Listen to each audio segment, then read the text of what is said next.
பிரதோஷ வழிபாடு இல்லாத இந்த சிவன் கோயில்ல வருஷத்துக்கு 365 நாளும் நந்தி வாயிலிருந்து தீர்த்தம் வர அதிசயம் நடக்குது.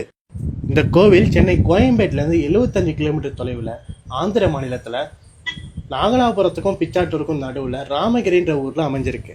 இந்த கோவில்ல 8 வாரம் வந்து 8 சுத்தி 8 விளக்கு ஏற்றி ஒரு அர்ச்சனை பண்ணி நீங்க வேண்டிக்கிட்டீங்கன்னா நீங்க நினைச்சது நடக்குங்கிறது நம்பிக்கை. இந்த கோயிலோட வரலாறு பார்த்தோம்னா, ராமன் ராவணனை வதம் பண்ண பிறகு அவருக்கு வந்து பிரம்மகத்தி தோஷம் வருது. அது வந்து நீங்க காசிலேருந்து ஒரு சிவலிங்கத்தை எடுத்துட்டு வந்து ராமேஸ்வரத்தில் வச்சு பூஜை பண்ணணும்னு ஆசைப்படுறாரு. அதுக்காக ஆஞ்சநேயரை அனுப்புறாரு.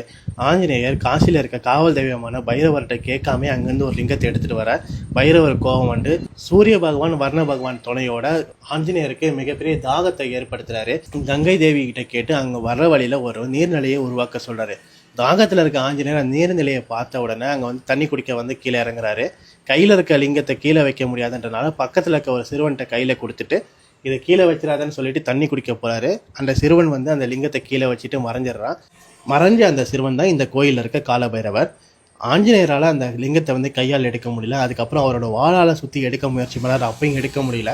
இறுதியாக பைரவர்கிட்ட மன்னிப்பு கேட்டு அவரோட ஆசையோட வேற ஒரு லிங்கத்தை வாங்கிட்டு அங்கேருந்து கிளம்புறாரு. வாளால் எடுக்க முயற்சி பண்ணனால இந்த சிவலிங்கத்தை வாலீஸ்வரன் சொல்லி அழைக்கிறாங்க. இந்த வீடியோவை சிவபக்தர்கள்ட்ட ஷேர் பண்ணிக்கோங்க.